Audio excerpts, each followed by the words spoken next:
You mean the village keepers? Oh, let me think. When I was eating dinner the other day, I saw one of them by the side of the road, muttering away and eating mushrooms and tree roots. They shouldn't go around eating that kind of stuff. Okay. Did you notice anything else? Anything else? No, I think that's all I have to tell you. Sorry.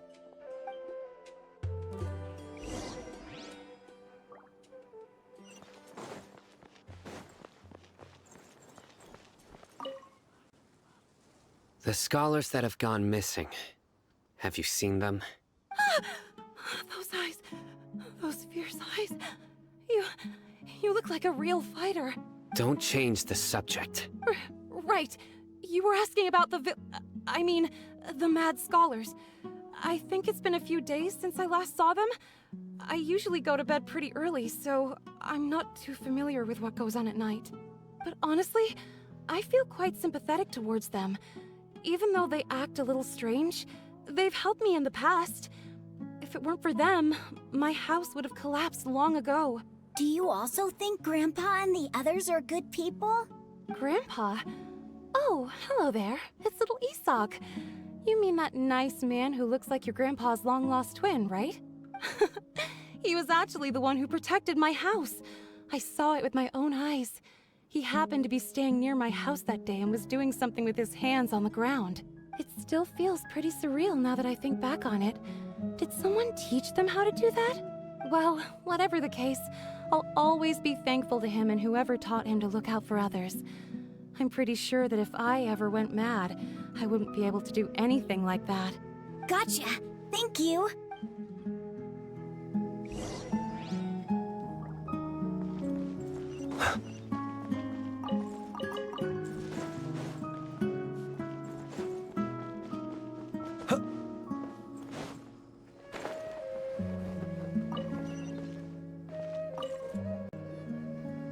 Sir, have you seen my grandpa recently? You know, the one who likes to sit and space out near the village entrance. Oh, well, if it isn't Isak. Oh, your grandpa, huh? It's been a while. The last time I saw him, he was spacing out by the road as usual.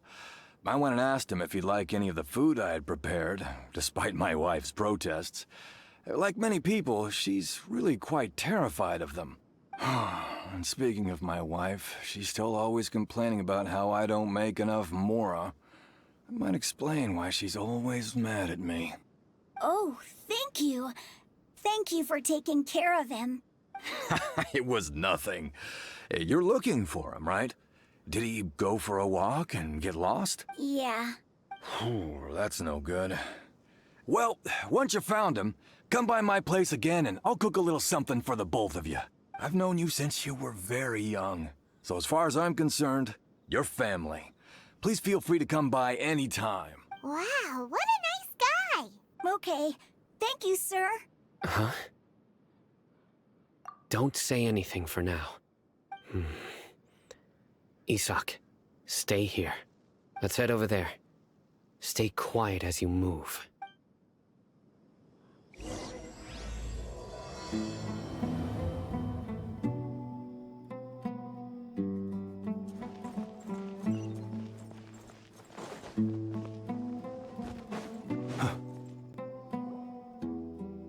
Listen, see if you can make out what they're saying. Have you heard? The mighty King Deshret, the sovereign of our faith, will soon return to this world. Yes, of course I have. King Deshret is the one and only true ruler of this land.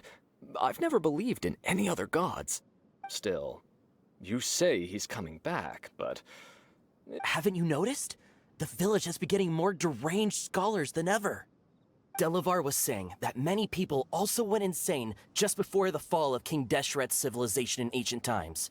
We don't quite know why, but it seems like there's some sort of connection between insanity and King Deshret. Isn't it a sign of King Deshret's power that all the mad scholars have disappeared? If you ask me, they must have been chosen as the final sacrifice for King Deshret's resurrection. Huh. Now that you say it, that does make some sense.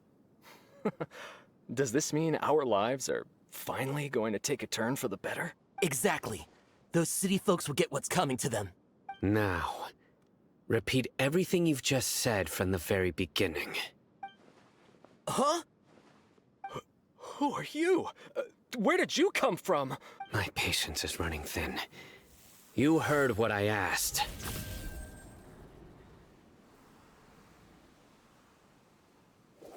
Yeah. Bro, this guy's something else. Just look at his eyes. One wrong move, and he's gonna flay us alive. Let's not get on his bad side, okay? I am no match for this guy. Oh, okay, good sir. What is it you would like to know? Tell me about King Deshret's resurrection. Well, I only know a few things from hearsay. I went for a drink the other day and heard others talking about a rumor that the madmen will disappear and that King Deshret will return to this land. I'm not making this up, I swear! Hey, go on. It's true. It's all true, sir. We desert folk have had more than enough of those people at the academia. They keep sending us all their mad scholars and won't let us have a good life. Would you want to live like this if you were in our place? The radicals were even more thrilled than me when they heard the news. We're all praying for King Deshret's speedy return. Delavar also said that once King Deshret returns to our side, it's only a matter of time before we conquer the land on the other side of the wall. They're all willing to serve under King Deshret and fight for a share of the glory. Is that so? Seems like he still wants to know more. Keep talking. Got it. At first, I told myself it was just the drink talking, but then all the mad scholars vanished without a trace, just as the rumors said. Please don't beat me up just for mentioning these rumors. If I'm guilty, then everyone else around here is also guilty. I'm just saying what the others said. The people here really like King Deshret, but dislike the Dendro Archon. Where is this radical person you talked about? I haven't run into him over the past few days, so he probably hasn't been around the village. What about you, man? Have you seen him at all? No, not at all. We wouldn't dare lie to you. He's really not here right now. Sounds like you're not too close with the radicals. No, of course not. All we know are their names. I have many ways to stop you from talking.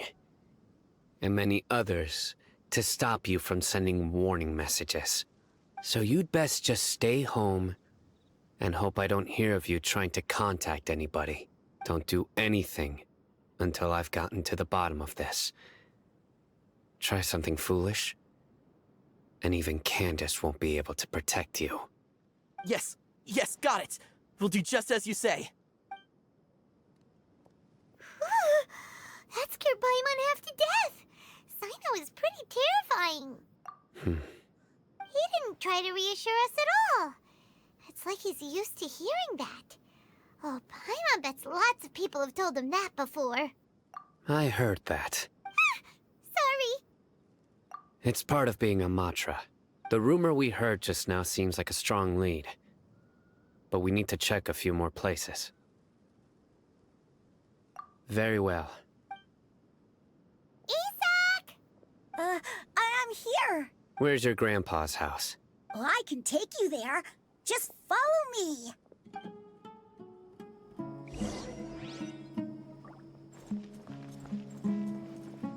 Join the Eremites and embrace a wonderful new life.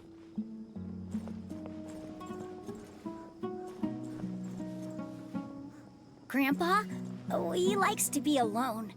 Sometimes he stares at the sky in a daze, and other times he just pokes at the ground with his fingers. Every now and then, he yells out at the top of his lungs, so a lot of people are really scared of him. But he's a good person, really. I know he is. I swear, he's just like my real grandpa.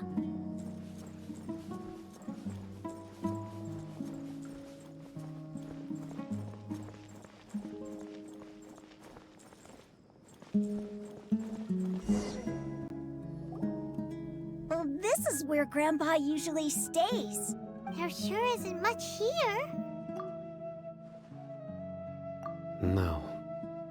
Incense? Please don't say it's the same one as before. But are you okay? Are you getting dizzy or need to lie down? There's a scent that you can sense, but I can't. A certain traveler here once passed out from that smell.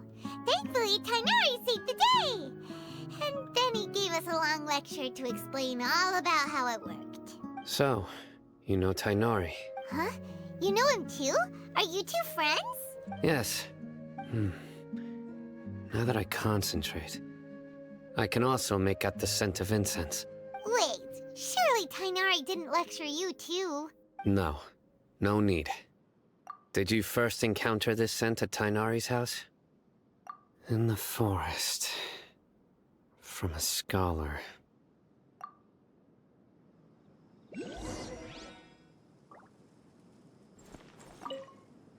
Oh, where did Grandpa go?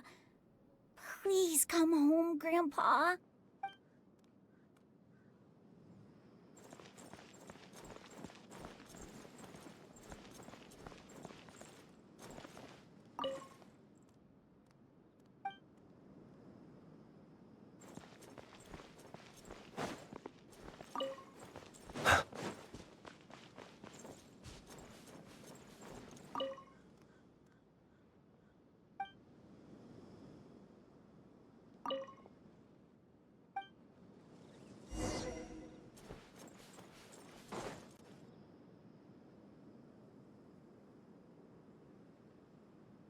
What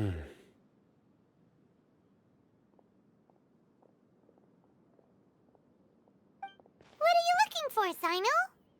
Here it is. Take a look right here. Paimon doesn't see anything. Although the traces have been completely buried in the sand, there are footprints here, from the size and shape. They belong to an adult male. This pattern is a common one from this area. Local shoes. This was probably someone from the village. The scent is quite faint, but still extant. The footprints head in that direction. But who would come looking for Grandpa? He doesn't have any friends. We'd have to ask whoever lured him away with the incense. Huh? So you can lure someone away with just a scent? Hey! What's wrong with liking good food? Everyone's got something they love in life. Exactly. Most scholars are fond of incense, since the smell supposedly helps them clear their minds and discover new knowledge. Even deep within the clutches of madness, they still yearn for their knowledge-seeking days, and will follow the scent whenever it presents itself. No, Grandpa.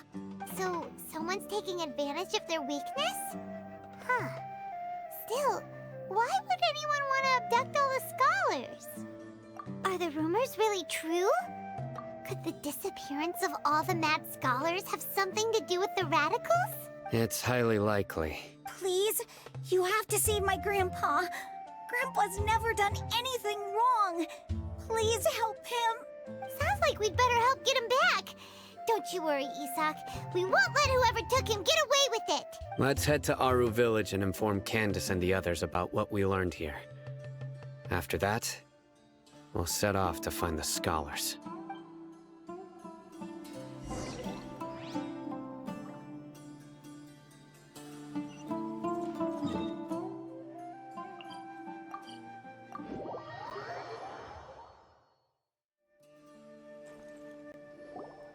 Right.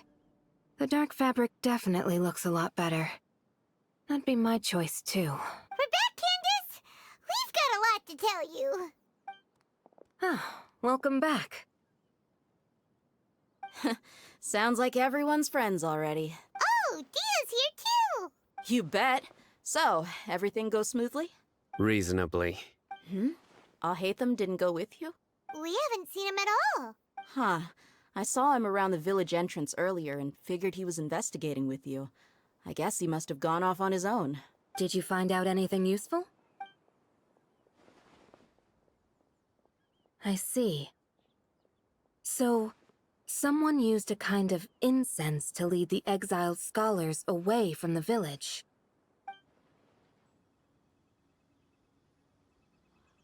The resurrection of King Deshret? First I've heard of it. Far as I know, the kind of incense you just mentioned is only popular beyond the wall. Scholars are fond of it, but as you can see, there aren't many scholars still studying around these parts. No seller would be able to make a profit here. Not to mention making incense is a labor-intensive process. You won't see anybody in the desert with the patience to make or sell something that requires that kind of effort. It seems someone from beyond the wall must have been supporting this. Makes sense. So what should we do then? Do we go back to the academia and search for leads there? If it was any other day, that would be your next logical step. But today, you've got me on your team, so you get an extra tip. Didn't you say that the villager got his news from the tavern? Well, I also like to drink at the tavern, so I know a thing or two about these radicals he mentioned. If Paimon remembers correctly, the leader of the radicals is some guy called Delavar. Ah, yeah. Delavar, the scar-riddled bandit, Engur, the wide-eyed butcher, and Jabari, the duck-tailed bearded crook. The whole lot of them are known around these parts. These guys have one thing in common, and that's being broke. The rougher life gets, the more they want to believe in King Deshret. Way they see it, King Deshret's resurrection is their only chance at overthrowing the academia. Throwing all of Sumeru into chaos is the only way to change the way of life here in the desert. Anyway, that's my guess why they've chosen to become radicals. Tia! You're amazing! You really know this place inside and out!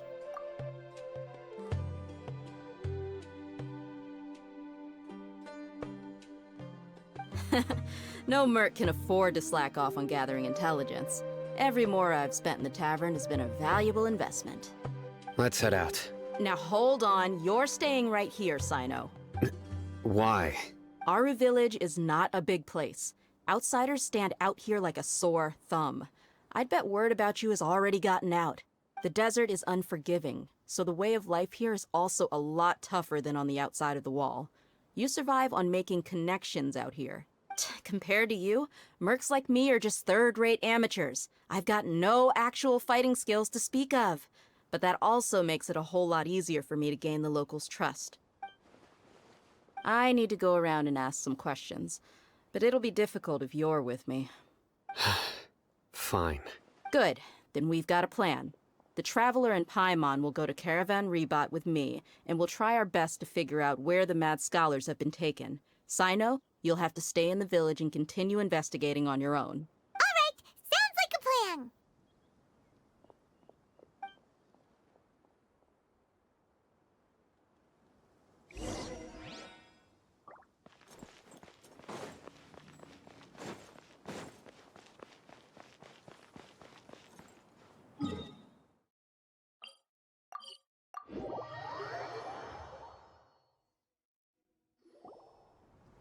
Well, here we are again! Sounds like you're starting to get familiar with the area.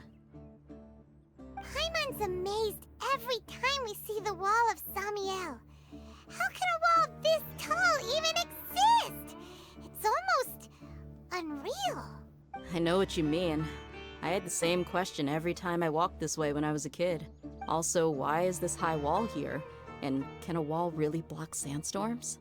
It was only after I grew up that I realized the wall of Samiel isn't just there to keep out the sandstorms.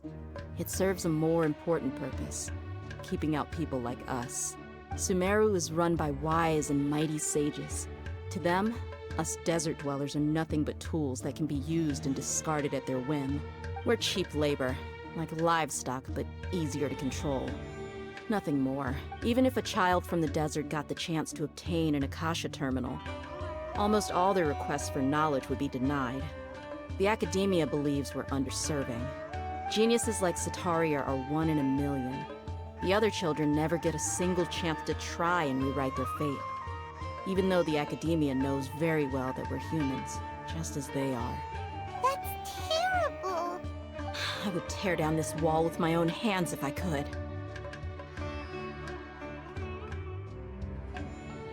Hey, Thea. You're not thinking about doing anything scary, are you? No, not at all. This place just gets me thinking, that's all. Besides, we're here to procure information, aren't we? Yep, we gotta catch those. Shh. Caravan Rebot is crawling with people, so be careful what you say. We don't want anyone to find out what we're here for. Our mission started the moment we arrived here. Let's go check out the tavern. Maybe we'll find someone I know.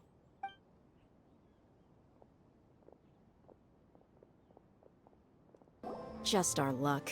None of them are here today. You mean, you don't see anyone you know? Dia, is that you? What a coincidence. You here for a drink too? Zaki. Finally, a friendly face. Oh, and who do you have with you here? Guests from another land? Hello, hello. I'm Zaki. Dia's, how would you put it? Drinking buddy? We've had drinks together a few times. You could say we go back a ways. Anyway, as far as my friends here, they aren't too shabby, are they? You rarely see any Outlanders so friendly and respectful nowadays. Absolutely. Much better than those people on the other side of the wall. So, Dia, are you looking for someone? Yeah. Have you seen Enger, Delavar, or Jabari recently? Of course I have. Matter of fact, we were all here drinking together just a few days ago. I've got a spice trading deal from another nation. I thought maybe Delavar and his friends might be interested. Know where I could find him? Ah, how thoughtful of you. Then I assume you also know that Delavar's been having a hard time making ends meet these days, so you came here to help him out? Hey, keep it down. Let's just say I prefer to keep this deal a secret. Y'all at Caravan Rebot are like family. If there's more to be made, why not do it together? Besides, Delavar and his friends have muscle. They'd be a good fit for escorting the goods. Yes, how considerate of you. Delavar's my friend too, so of course I can take you to him. Come with me.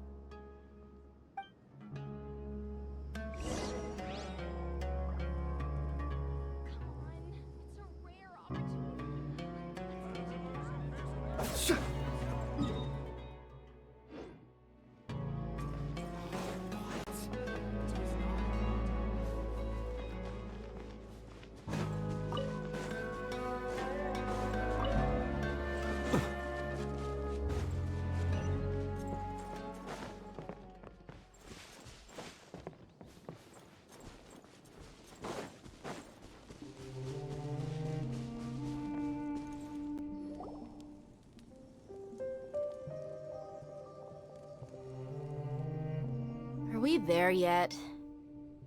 Yep, this is the place. This place is practically deserted. What are they doing in a place like this?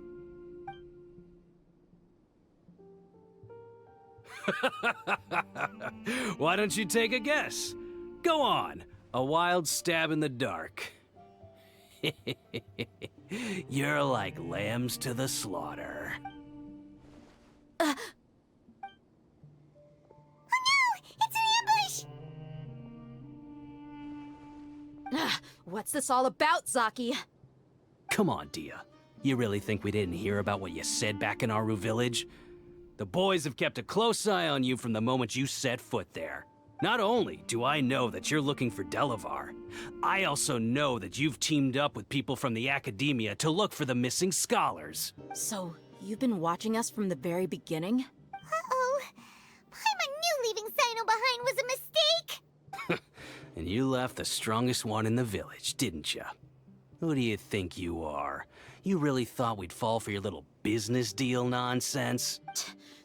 So you and Delavar have been partners all along. Dia, I guess it's only natural for a traveling mercenary like you to be out of the loop. Those of us who hang around the tavern have stronger bonds than you think. But you got one thing right.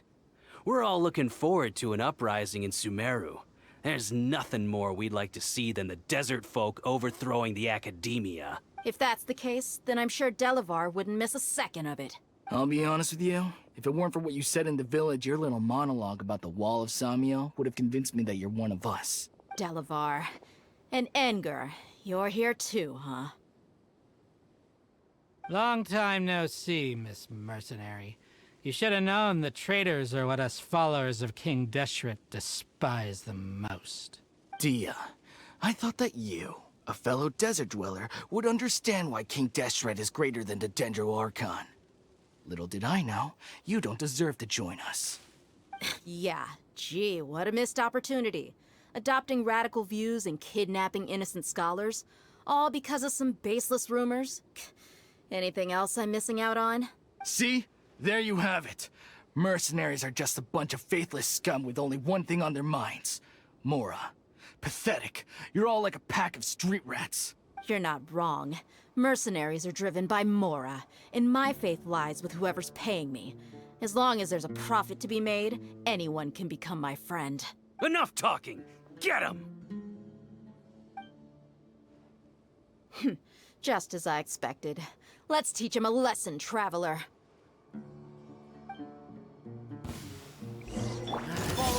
New punch. Lush is the meat. I'll protect us. Be silent.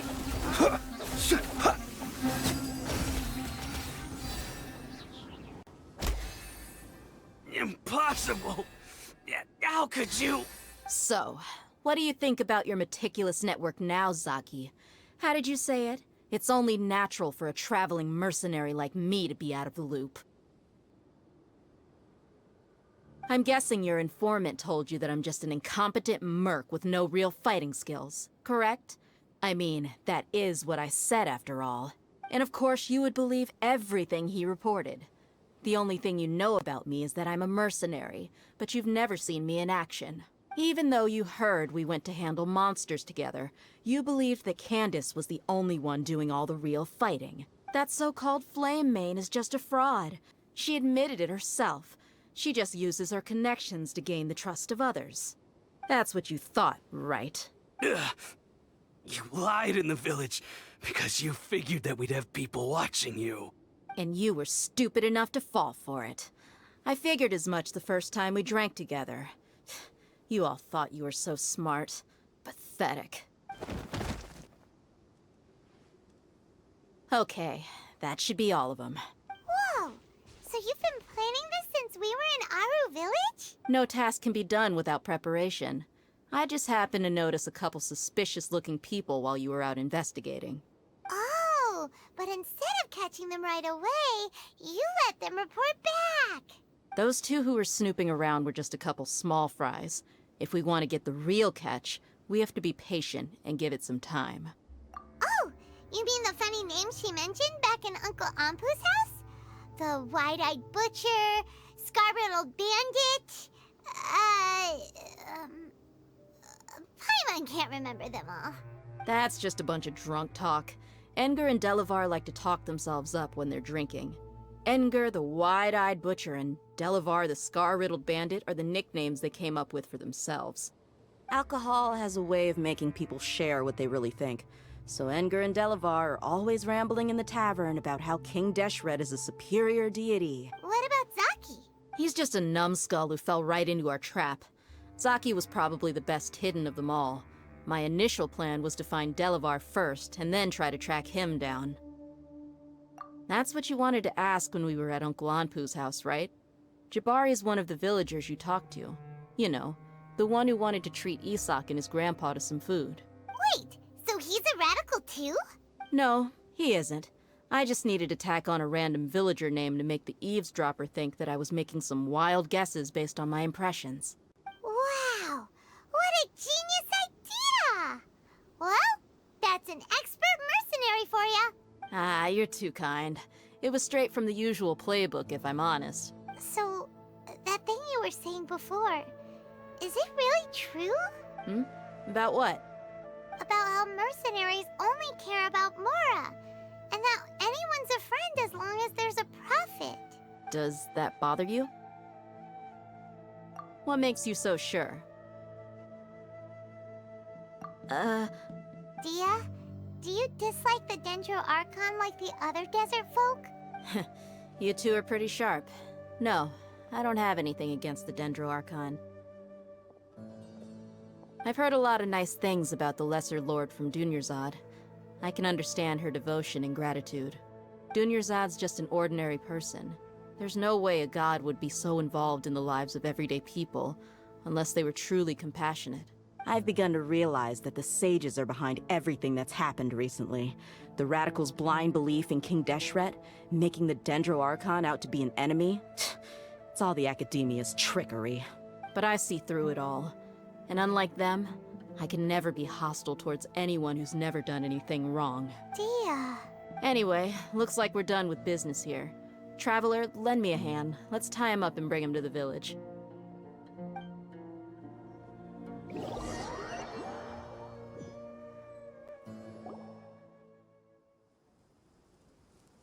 This should be all of them. I'll let you take it from here. All right. I'll be in touch. Until then, please stand by. Candace, do you need any help? Candace will be okay on her own. I trust her, so you can too. She's been guarding Aru village for quite some time now. If anyone is qualified to question the offenders, it's her. While I'm questioning them, why don't you pass some time by exploring the area? I'll meet you back here tomorrow morning, Traveler. As for these idiots, let's just hope they live to see another day. Candace is an expert at dealing with people like this. All we have to do is wait for her word. You heard the question. Now answer me!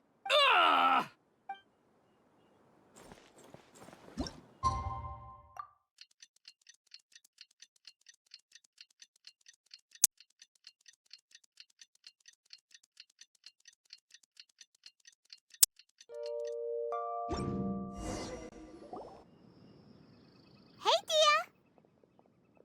Right on time. We'll know any moment now. Paimon's been wondering. You seem to know Candace pretty well. Have you been friends for a long time? We've known each other for some time now. She's a pretty interesting person.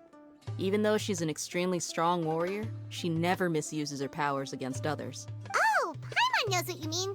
Like a lot of martial artists say, never take the fight outside the ring. Yep, I guess you can put it that way. It takes strong convictions to be as dedicated as she is, and shoulder that kind of responsibility. Us mercs, on the other hand, we pretty much live from one day to the next. Well, Paimon thinks you're great too. Really? Thanks for that. Oh, Sino's here, and he's pretty early too. Yes, I was here yesterday to help out a little. To help out? By doing what? Sharing some interrogation techniques. Oh, you mean you taught Candace some more persuasive methods? Right. Come on in, everyone. Come on, let's go inside.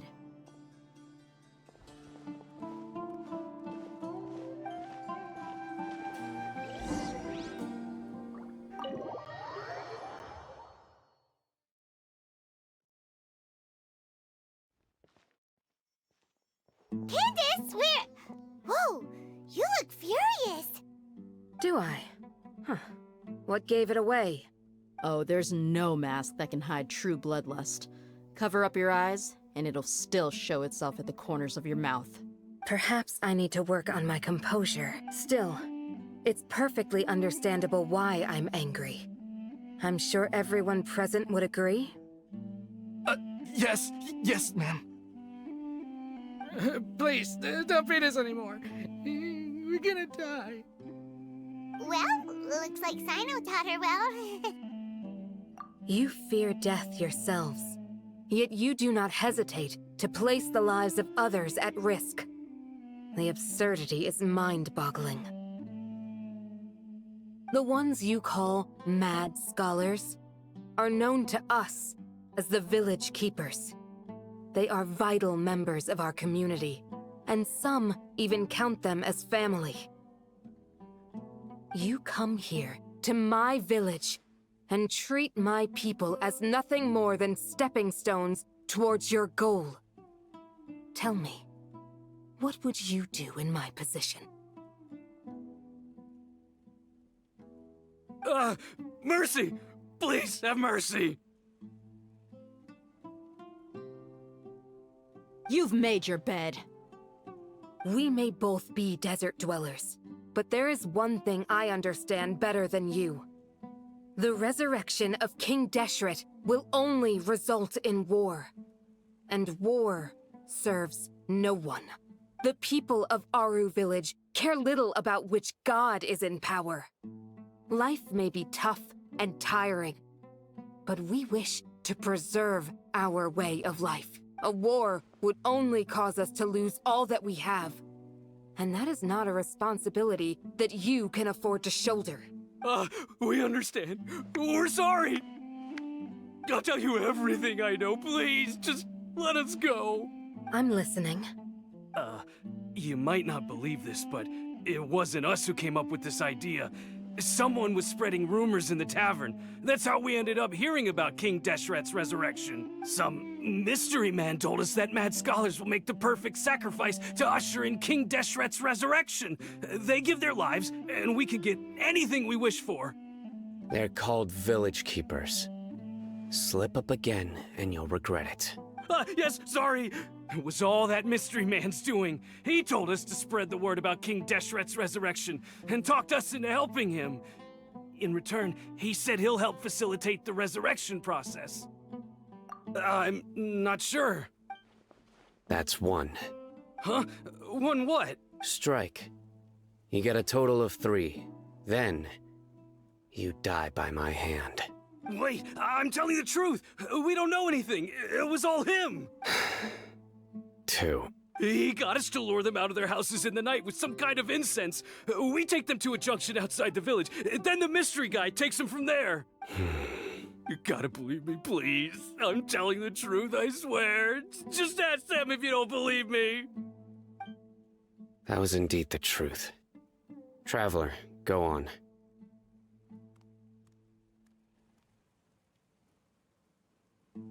You have to believe me. If I knew that, I would have told you his name right away. I'm not risking another beating to keep his secrets. No way. That guy, he wears a cloak, and he's always careful to cover his face. He calls himself King Deshret's envoy. I believe I may know what's going on. Uncle Anpu, what do you mean?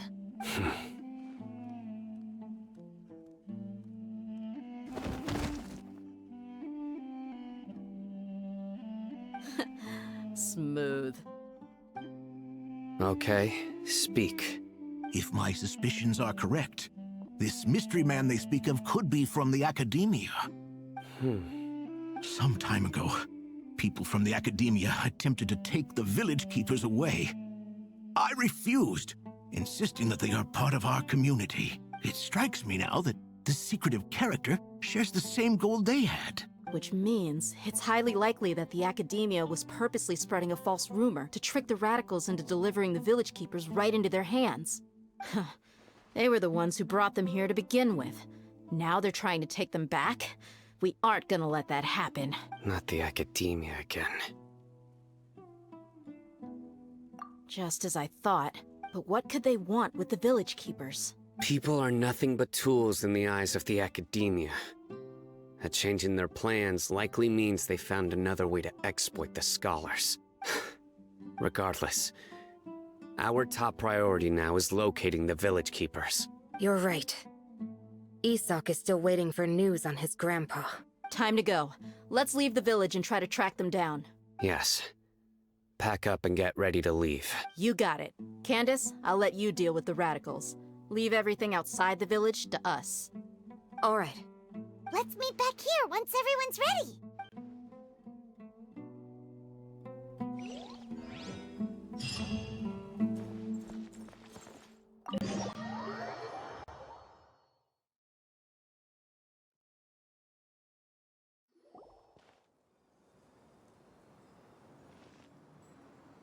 Let's get some food in us and then we'll... Whoa!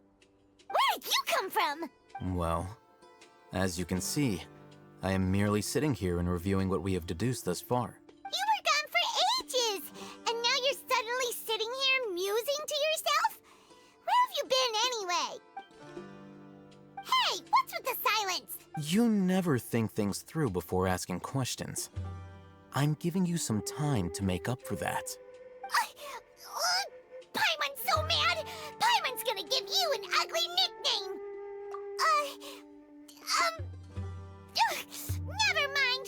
Paimon's got nothing. There's just nothing super obvious to pick with this guy. It makes it so hard. Well, you've heard nothing to suggest I left this whole time.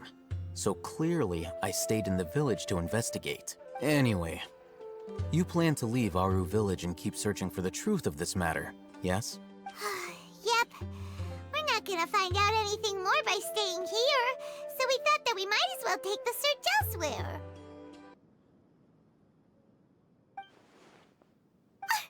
Enough with the silent treatment! No. I'm just surprised that you decided to team up with him. Alhaitham, you haven't helped us out at all ever since we arrived at Aru Village. Bold of you to question our choices. Yeah, you're all talk! While you were investigating, I had my own work to do, which I've now finished. Really? Paimon doesn't believe you. To be honest, we aren't really a team, so I have no obligation to inform you of my whereabouts. Not to mention that going separate ways allowed me to find some important information that you all had missed. Huh? Right here in the village? Correct. What did you learn? I'm going to take you to someone. But before that, you need to understand where she's coming from. What does that mean? How do you think the residents of Aru Village feel about what we're doing? In other words, do you truly believe every single word the villagers tell us? You mean some of them lied to us? Hiding the truth does not necessarily equate to lying. Again, these people have their reasons. Remember what Candace said? Most people in Aru Village don't necessarily care which deity is in charge of Sumeru. That's because whether King Deshret or the Dendro Archon has power is of little significance to them. By contrast, the perils of their daily lives are ever-present concerns. They won't simply share everything they know with you without good reason. That's why you believed there was no further information to be found in this village. Glad you're following along. Among those you have talked to, there's someone who was consciously keeping you out of the loop. In fact, she's been observing your every move since you arrived. The reason being, to someone who only wants to live their life in peace, any external factors introduce unpredictability into the equation. Those eyes, those fierce eyes. You look like a real fighter. Don't change the subject. It's quite obvious that she's intimidated by Sino's authority and strength. Right. You were asking about the the mad scholars. She corrected herself mid-sentence because she's aware that there are King Deshret fanatics in the village. If she sounds too friendly towards the village keepers, she could easily make herself the radicals' next target. I think it's been a few days since I last saw them. I usually go to bed pretty early, so I'm not too familiar with what goes on at night. Remember? She made a point of denying her involvement in anything that occurs at night. But honestly, I feel quite sympathetic towards them. Even though they act a little strange, they've helped me in the past. If it weren't for them, my house would have collapsed long ago. After speaking to the village chief, it became clear that the village keepers had protected Aru Village at night. In other words, the young miss was very much awake during that time. Then why would she lie? By getting involved with an outsider, she risks drawing unwanted attention to herself. As for why she might be so wary about all this, maybe you should ask her. I'll pass on this one. You said that she is afraid of me. If so, it's best if I stay out of this. We're on it!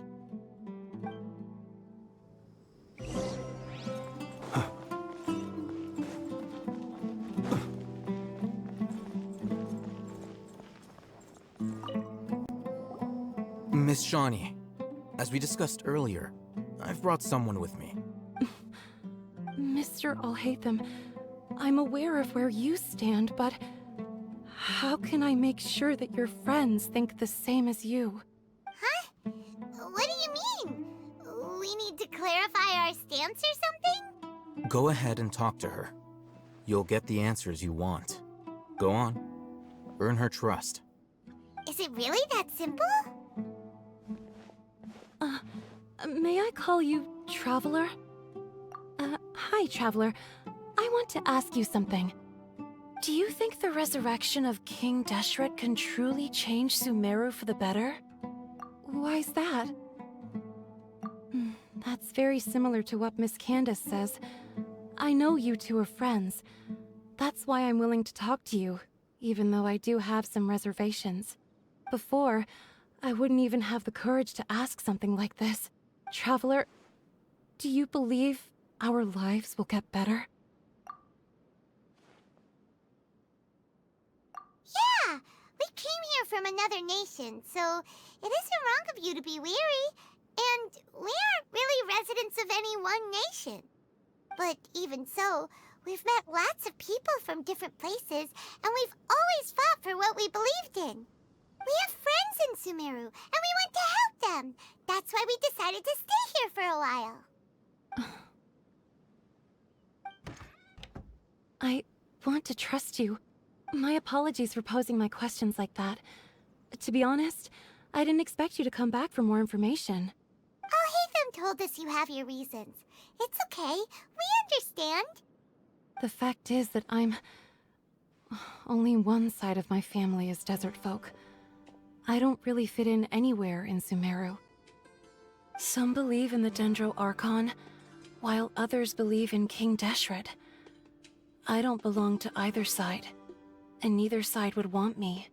Speaking of which, the Radicals mentioned that they despise traitors. Do they just think that anyone who's different from them is a traitor? Yeah. Some people can be so narrow-minded when it comes to bloodline and beliefs. It makes no difference what I say or how I behave.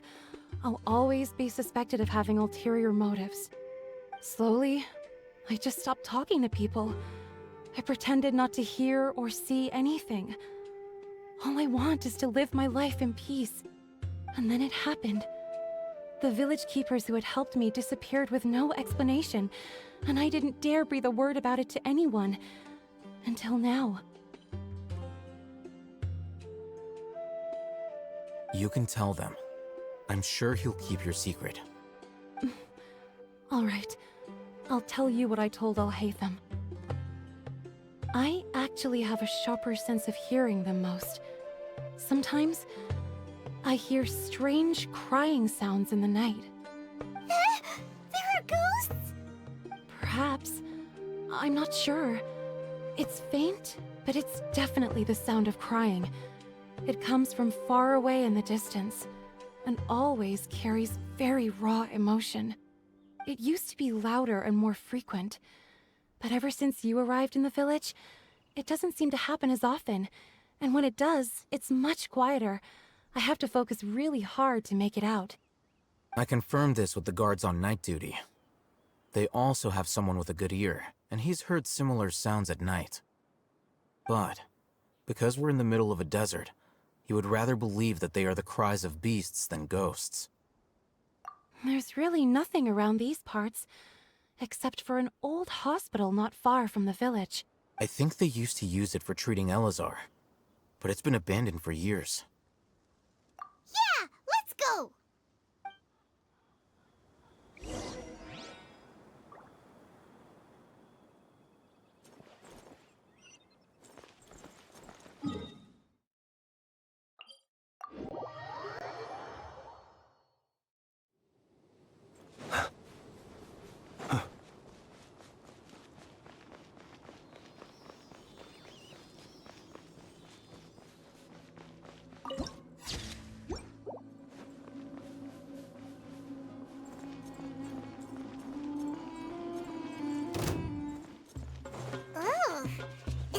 Place?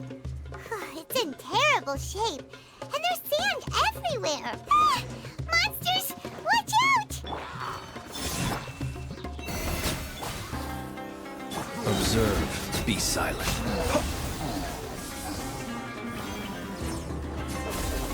Close your eyes. Fear the dark.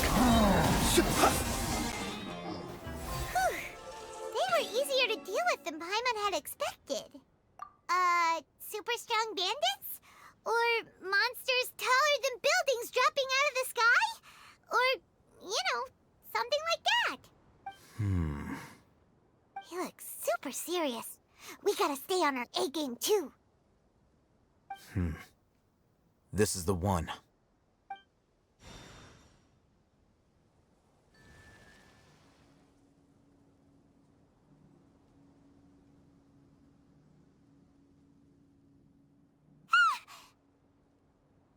Let's go in and take a look.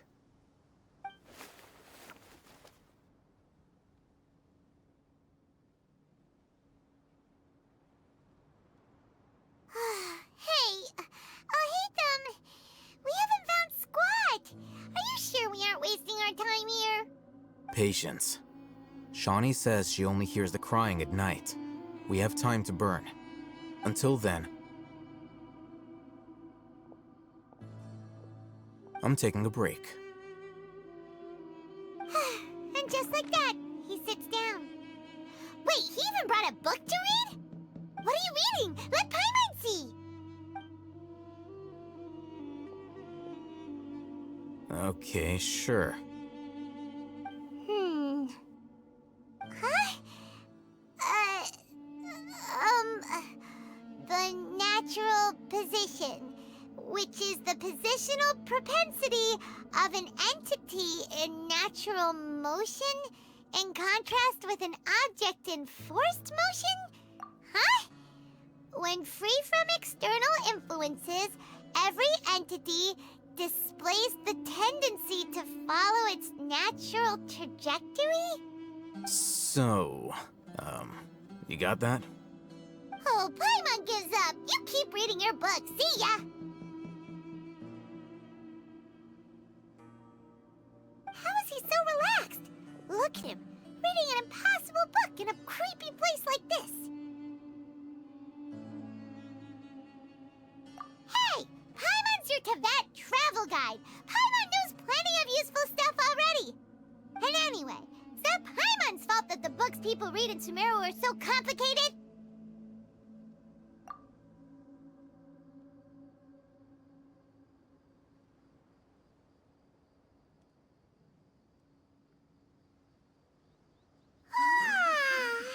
Paimon's getting so sleepy. Huh? What was that sound? There it is. It's coming from that direction. Is the sound coming from here? Huh. Paimon's not seeing anything. It's from below. But there's no way we can get down there. Something is off about the interior here.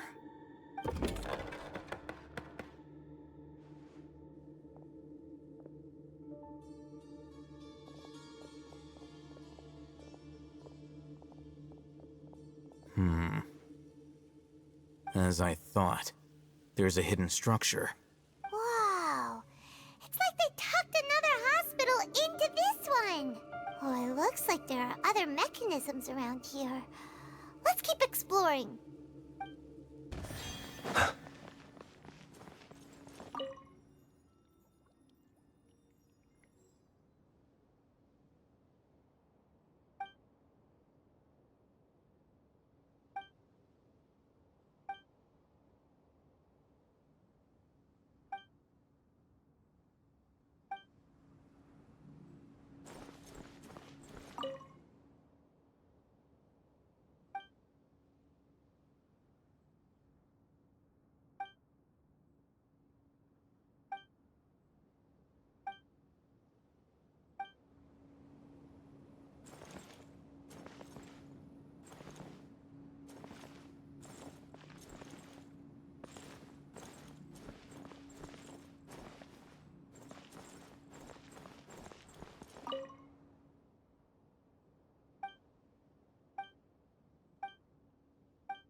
without alarming him.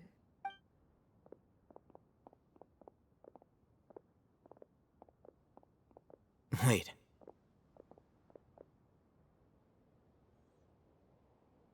You're... He can't speak, and his eyes are unfocused. But he looks too young to be anyone's grandfather. Also, why is he the only one here? Didn't expect to see him here. You know him? He's Razak, a senior of mine at the Academia. He's a scholar too?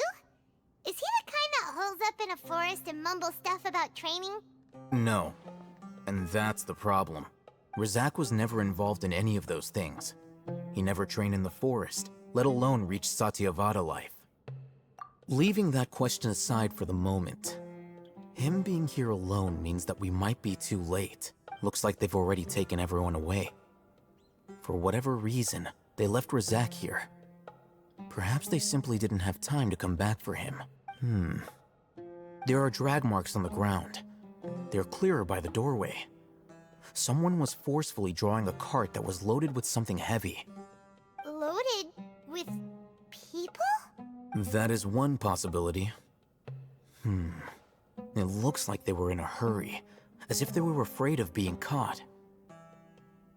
In their haste, they failed to notice Razak hiding in a corner. The symptoms are identical. Looks like we found living proof. Huh? Why do you say that? Allow me to jog your memory. Recall your time at Port Ormos. Don't you think his symptoms look familiar?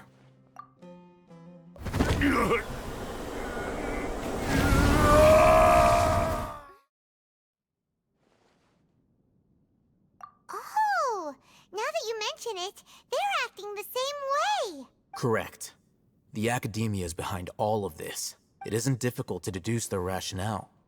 First, the Academia spread a false rumor of King Deshret's resurrection, emphasizing the role of the village keepers, the mad scholars who were exiled to Aru village. These rumors were all the persuasion that the radicals needed, and those based in Aru village leapt into action. Unbeknownst to them, of course, through rounding up the scholars, they were actually helping the Academia. As well as being able to exploit the radicals for their own ends, this scheme has one further advantage to the Academia. All the risks and responsibilities are offloaded onto King Deshret's followers. Life for the desert dwellers has been brutal ever since King Deshret's death all those years ago. Beneath the surface, feelings of desperation are widespread. Many would give everything they have for the prospect of something better. Anyone looking to exploit that for their own ends simply needs to make a few empty promises. Even if complications arise, people will see that those involved are all followers of King Deshret, and look for no further explanation than differences of belief. A deep-seated mistrust of the desert and everyone in it by the rest of Sumeru will make sure of that. The notion of an Academia plot wouldn't even cross their minds. It may seem like a simple strategy, but it is able to work wonders under Sumeru's current circumstances. Oh, that makes a lot of sense. It's in line with the village chief's theory, too. But there's still one very important question. Wasn't it the Academia that brought the scholars to Aru village in the first place? Why does it want them back now? Throughout this process, one thing has changed. The scholars' identity. First, they were scholars. Then, they became lunatics. After that, they were exiles. And finally, they become missing persons. An exile is still patently a living, breathing human being. But when someone becomes a missing person, that is brought into question. If you can't find someone, you have no way of knowing what exactly happened to them. That makes missing people an ideal resource. Resource? For what exactly? One possibility is that the information in their brains could be extracted into knowledge capsules. Extracted? You mean canned knowledge comes from people's brains? With the technology of the Sumeru Academia, it's entirely possible. Perhaps the process caused them great suffering, which is why they cry out in the dead of night when no one is watching them. So, the human brain... Nope, nah, Paimon doesn't want to think about this? I'm the Academia scribe, after all. I'm familiar with their projects. Anyway, judging by Razak's state, the contents of a divine knowledge capsule were extracted from his mind. But something went wrong in the process. Or perhaps his curiosity got the better of him, and he used such a capsule for himself. Paimon's a little confused. Can they just use anyone's brain?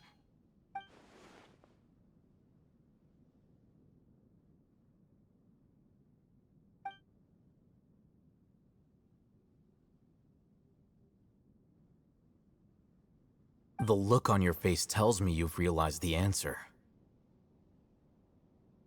That's right. To some scholars, gaining knowledge about the gods is their entire life's pursuit. Extracting canned knowledge is just one of the extreme measures they turn to. However, I can't help but wonder, what do they seek to gain from divine knowledge? The Academia is going out of their way to look for forbidden knowledge, but what is their ultimate goal? I've spent quite some time trying to analyze the contents of the divine knowledge capsule, but to no avail.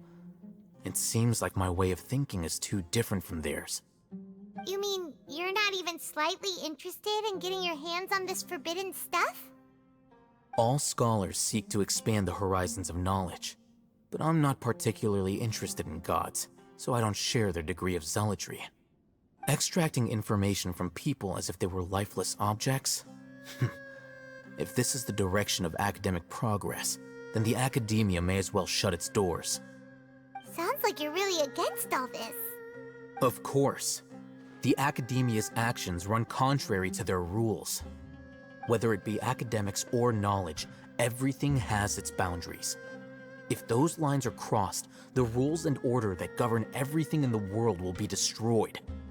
This matter needs to be corrected, just like fixing a typo in a book. Wait, didn't you step in to help because you felt sympathy for those poor people? Not to be callous, but no. My criteria are a little more restrictive than that. There is no shortage of suffering in Sumeru, and the same can be said for the rest of Teyvat as well. What do you plan to do about that? Save every last person? Probably not. Paimon's not sure. You can say that. Simply put, I don't blindly place my faith into strength or heroism. I do what I want.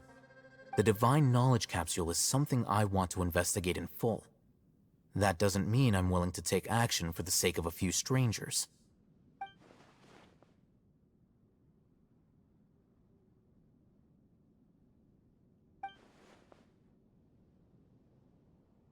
Paimon's been wanting to say this for a while. There are a lot of bad guys in the Academia, but you're not one of them. You're their weirdo. You're probably right. Though I must say, I quite enjoy this feeling of being the odd one out. Uniqueness is also an asset, is it not? Wow, that's a great way to think about it. Paimon's really impressed. If only Miss Shani had a similar mindset, her life would definitely be a lot easier. I'm just a more likable person than her in general. There's nothing more to it than that. He won't last long if we leave him here. Let's take him with us. We'll work out our next step after we return to Aru Village.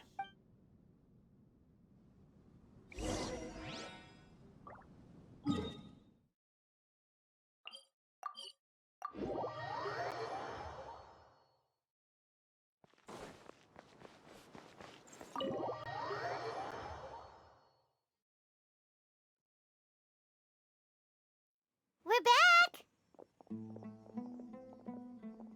You must be tired. You should rest and take some water. What's the situation? Who's this? Unfortunately, somebody who's too young to take on the role of Isak's grandfather. Nevertheless, he's one of the people we're trying to find.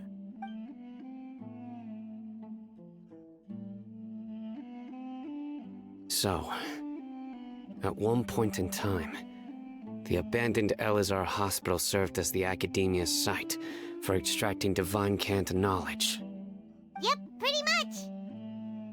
Their plan must have been implemented at some point before we arrived at Aru village, since divine Kanta knowledge has been in circulation for a while now. Yet, they fled once we were headed to the village, almost as if they knew we were on their trail. Why is that? Yeah, why is that? We may have a mole in our midst. One of us could be secretly revealing our whereabouts to the Academia. Huh? Are our friendships that shallow? Looks like none of you have realized wherein lies the issue. Sino, you're the reason why they can predict our movements. Wait, what's that supposed to mean? Choose your next words very carefully. It is simply a logical inference. I have my reasons. So what you're saying is... Sino's the mole. Interesting. And here I thought you were the most suspicious one, Alhaitham, since you were always acting alone. I know. You have a point, but I realized something as we were returning from the hospital. Sino isn't like any of us. What are you trying to say? Do you still remember who you are, General Mahamatra? As a Matra, you are no doubt privy to certain kinds of information. Before you can take action against someone, you are required to have all the facts available, including the less than savory details. Simply put, the Academia has traditionally allowed you access to a wealth of sensitive information. Knowing their modus operandi, wouldn't you expect them to take precautions against you? If you want to raise a vicious wolf, you need to make sure that you can avoid its bite. The Academia is monitoring me? It's not that simple. The Academia has eyes all over Sumeru, but they have a special protocol for dealing with you. Every so often comes a Nyagarbaha Day. On this day, the Academia enters new information into the Akasha through knowledge capsules. I remember seeing the thick notebook next to the control panel once. Its contents were all about the General Mahamatra, his activities throughout the day, preferred methods of enacting judgment, everything. You're saying that the Academia entered my information into the Akasha too? But what's the point in doing that? My actions aren't important enough to be added into the Akasha. The Akasha is capable of computation. The Akasha's algorithms are entirely capable of predicting your movements using the data entered. When you would depart, the route you would follow, your destination. It knew all of this. It predicted my every move. The Academia has been watching you longer than you think. However, the fact that you resigned is proof that their suspicions were well-founded. So that's how it is. Sino adheres to his principles so strongly that he's actually a thorn in their side. Tenacity of will and steadfast faith are worthless to the Academia. They need scholars who are easily pliable and mindlessly go after anything they can profit from. Sino, don't take it to heart. This just proves how much of a trustworthy ally you are. They escaped because of me. Don't blame yourself. It's not like any of us would have known. I have an idea. If they predicted my movements, then I might be able to guess where they went. Whoa, you bounced back fast. There is always an opportunity for safety after danger passes. Oh, so that's how it is! Paimon gets it now. If the Academia is trying to avoid Sino, then the safest place would be... Yep, that's right! They'll want to proceed in the direction opposite of where I'm going.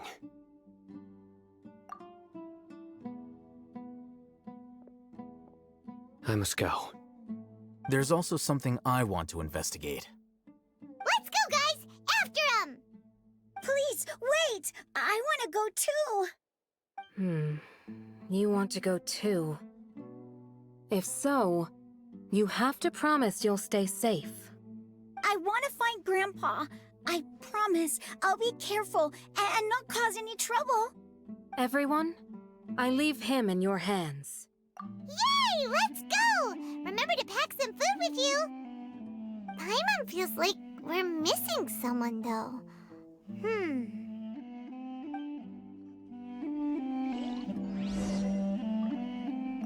I'll be awaiting your good news.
So, where do we go from here?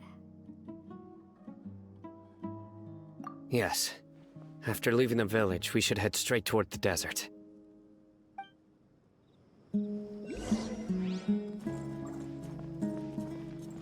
I know the desert like the back of my hand. Is that because you play here a lot? Yep. One time, Grandpa almost got lost in the desert, but I was the one who brought him back.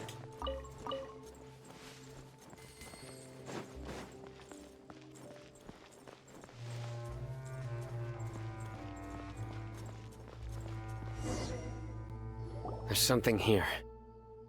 What's this? It's buried in the sand. Looks like we'll need to roll up our sleeves and do some work. And Paimon thought running around everywhere was already enough work.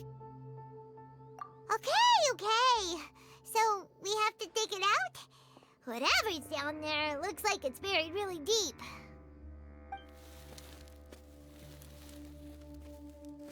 These are likely fragments of an Academia-developed device, something akin to a headset.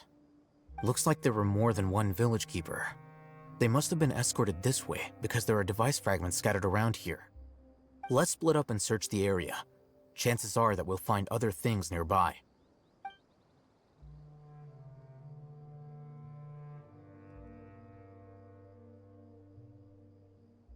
Is this what we're searching for? It looks kinda scary. This is definitely a device used to extract divine knowledge. How did it end up buried in the sand? That can't have been part of the plan. They must have been attacked along the way. Wait, what?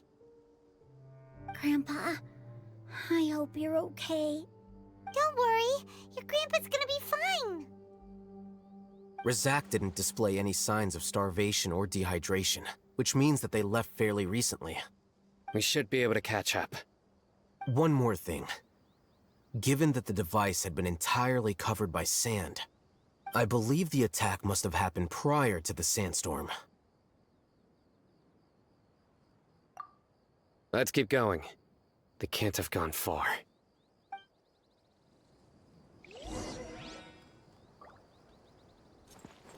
Ugh, but running on sand is so tiring. But you're flying, aren't you, Paimon? Is flying over sand tiring too? Ugh, of course it is.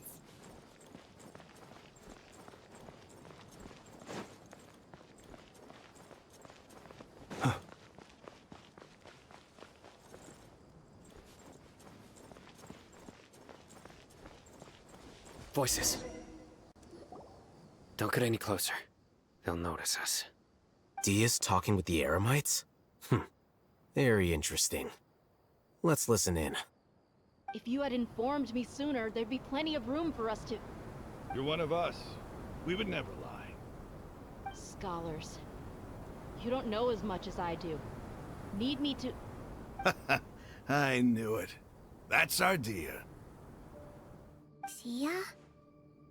Why would you... Dia!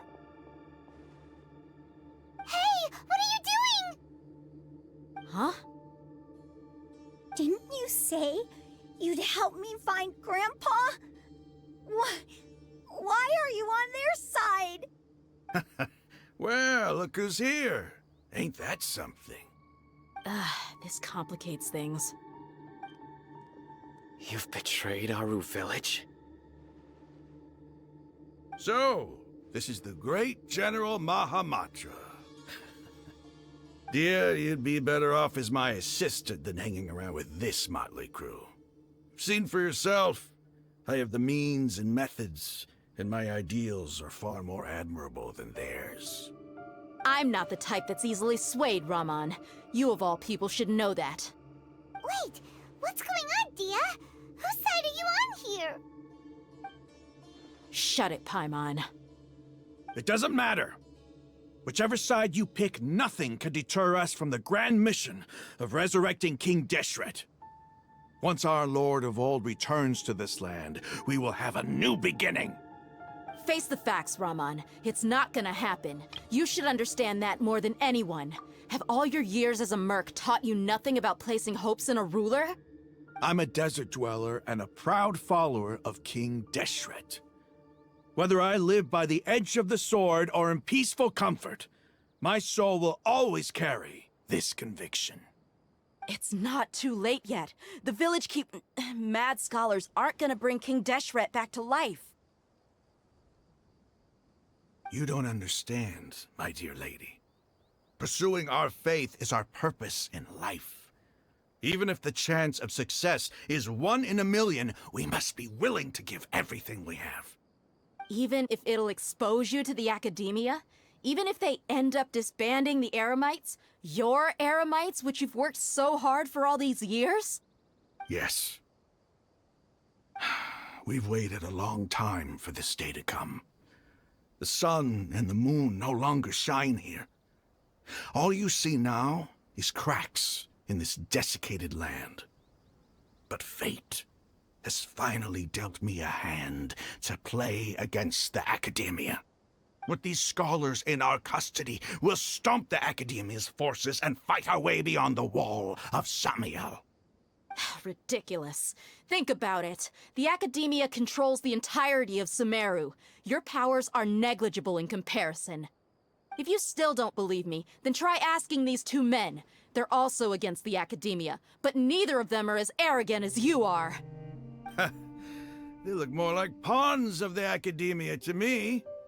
Why would I listen to anything the people of Greater Lord Rukkhadevada have to say? Filthy traitors.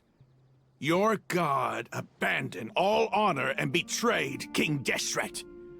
We desert dwellers will never trust the likes of you. It's impossible to communicate with someone so hostile. Perhaps we should. Do you really believe that by kidnapping the scholars, you'll be able to negotiate with the Academia? These people have no value as bargaining chips, but I could be persuaded to take their place as your next hostage. These scholars were exiled from the Academia. I, on the other hand, am their current scribe, and will be a much greater asset to you. Wait, you can't be serious. So, you want to trade places with the hostages, do you? Precisely. Any wise person would gladly accept my offer. What are you thinking? What if they decide to kill you instead? Well, that would be bad luck for me. However, I'd get the chance to observe the scholars, perhaps even find out the truth. Think you can talk me over with that confident look of yours? I'm not trying to persuade you. I'm using this as a means of joining forces against the Academia. You are the scribe. What do you have against the Academia? Not all desert dwellers believe in King Deshret, and the same applies to the Academia. Why must all knowledge seekers approve of the Academia's way of doing things? You Academia scum!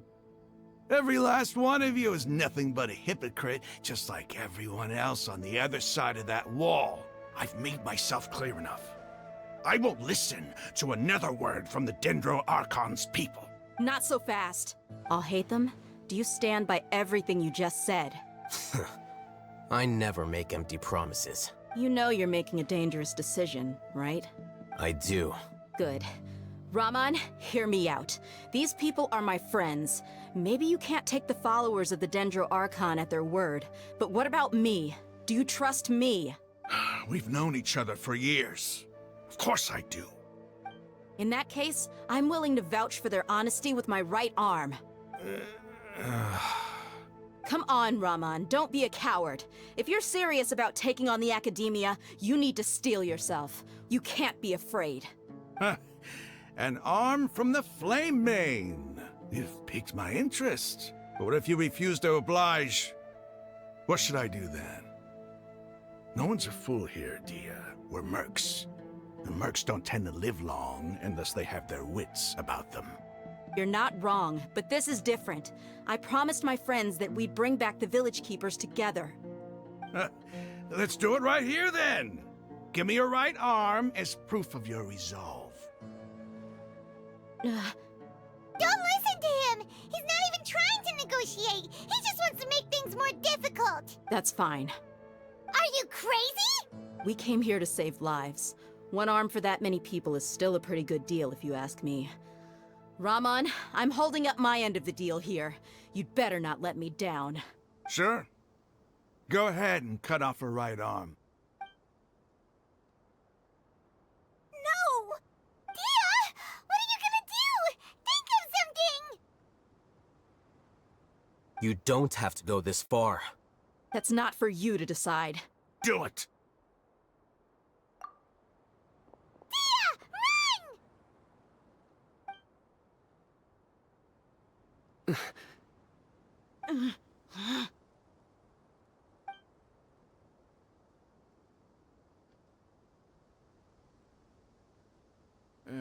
Stop!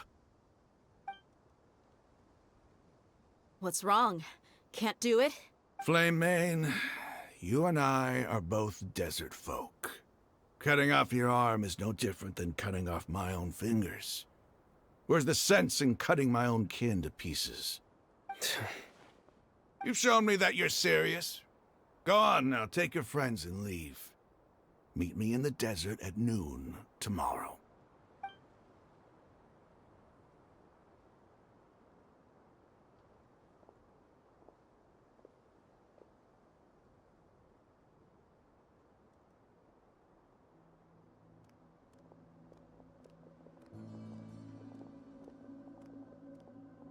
Phew.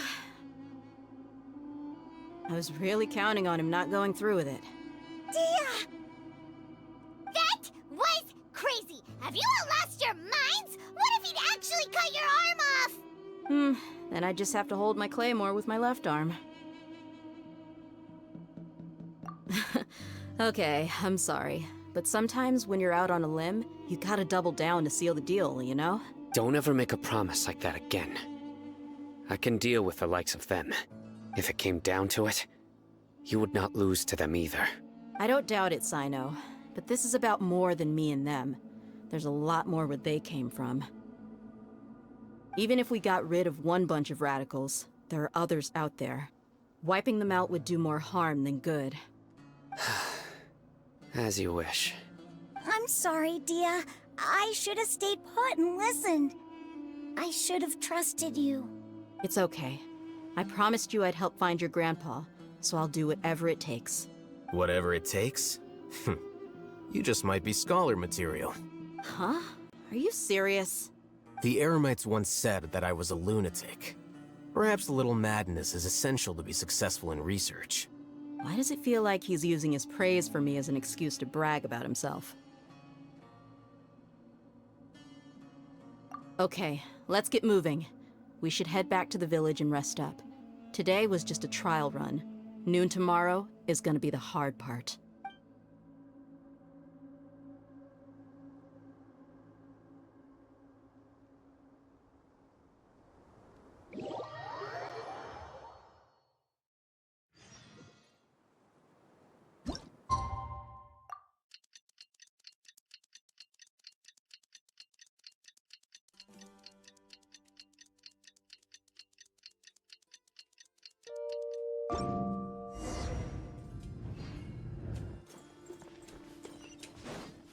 You're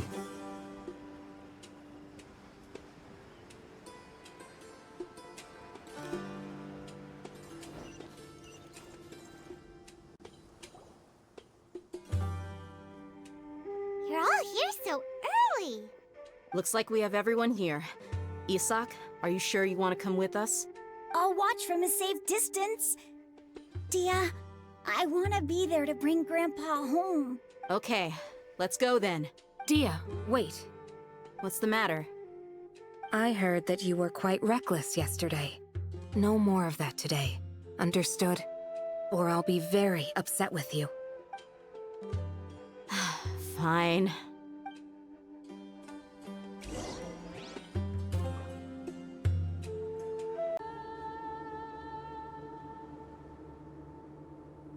Huh. They got here before us. Uh-oh. Is it because Paimon overslept by 5 minutes and held everyone up? Is everything ready? Absolutely. Although, you brought fewer people than I imagined. Bring him over. Grandpa! Why is there only one of them? Rahman, I've always thought of you as a man of his word. What's this about? It's a one-for-one exchange. Sounds fair, don't you think? And let me put it this way.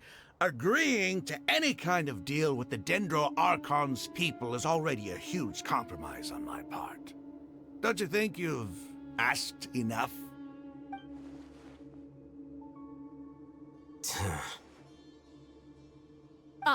You stay right there!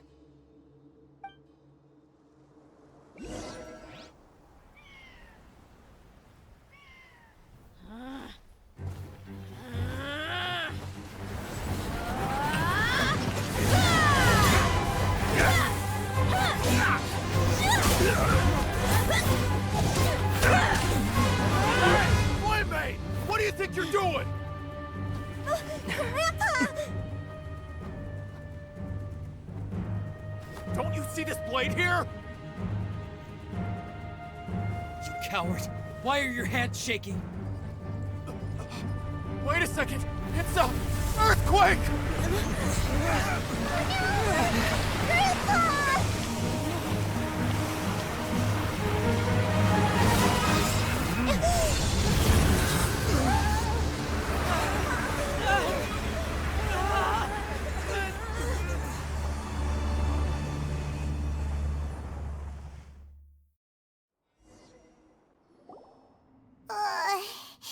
Paimon's dizzy.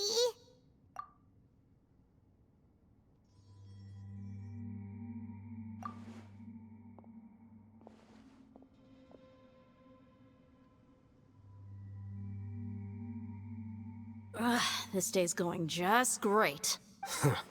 What a nuisance. The sand dune collapsed. I saw an energy field.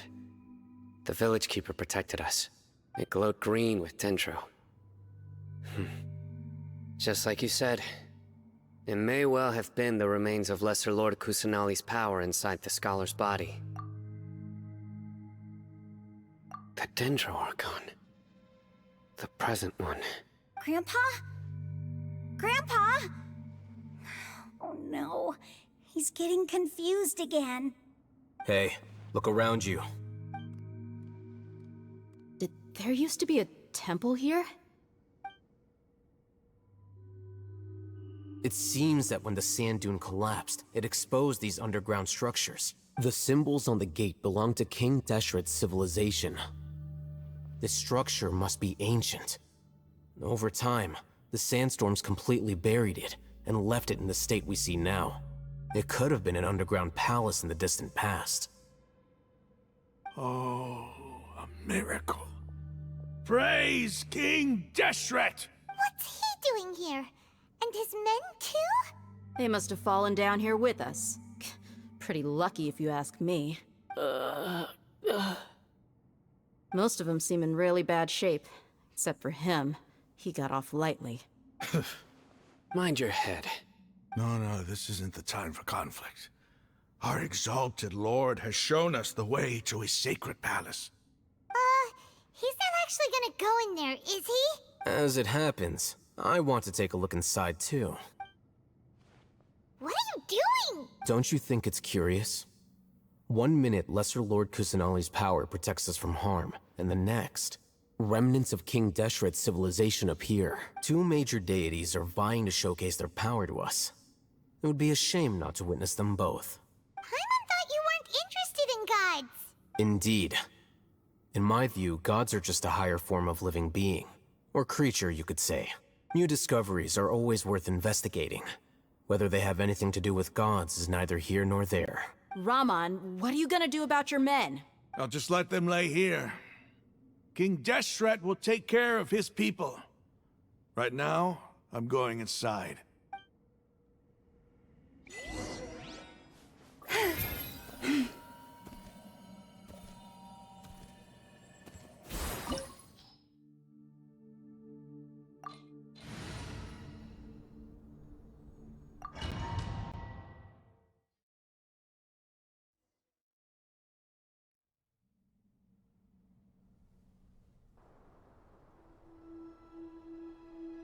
It's full of life here.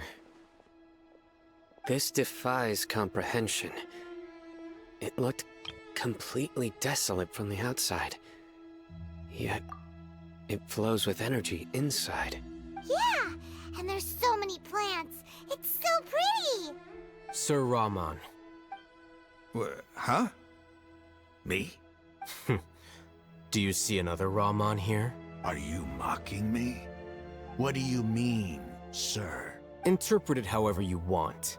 But there's something I'd like to draw your attention to. While this structure is clearly left over from King Deshret's civilization, the energy that flows in here is that of the Dendro Archon. Whatever you say. It's not like I have a vision. There's nothing to be angry about. Think of this as an academic journey. It does seem kinda strange. If that's true, then we might have to explore this whole area to find an explanation.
Surge. Leave this. Let's dance. Be silent. Observe. Night falls.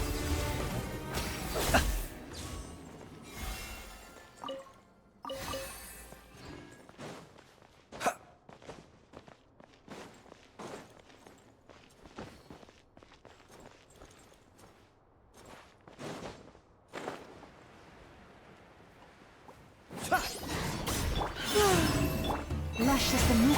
I'll protect us. Close your eyes. Do you fear the dark?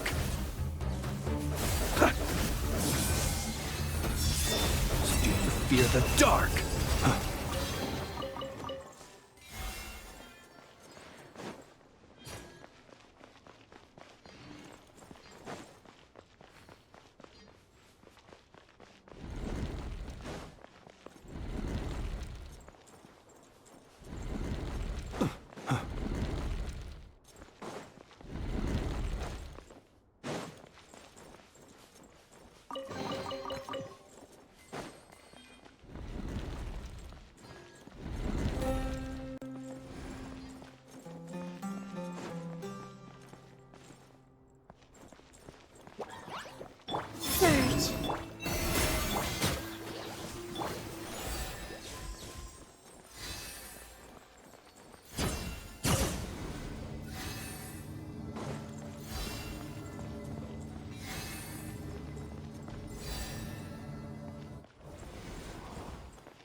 Be...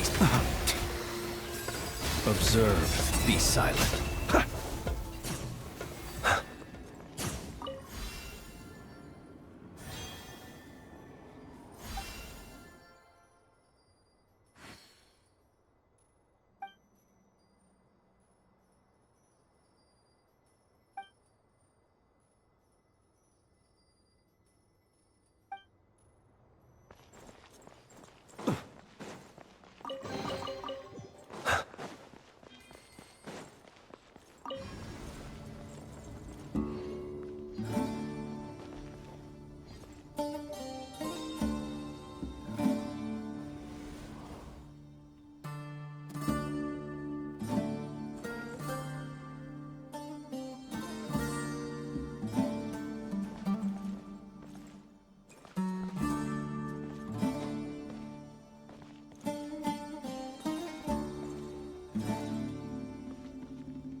Let the show be. Close your eyes. Observe. Steady now. To dust. Be silent. La, la, la, la, la. Lush as the moonlight.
That's a sight to see. King Deshret's splendor surrounds us. There's so much vegetation here. It's different than what I expected. Sure are a lot of plants for a desert. That's what I call divine providence of King Deshret.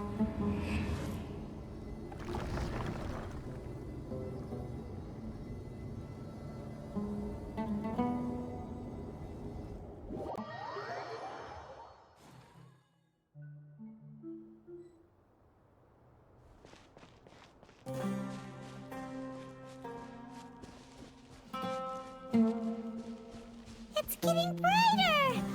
Oh, it looks so beautiful!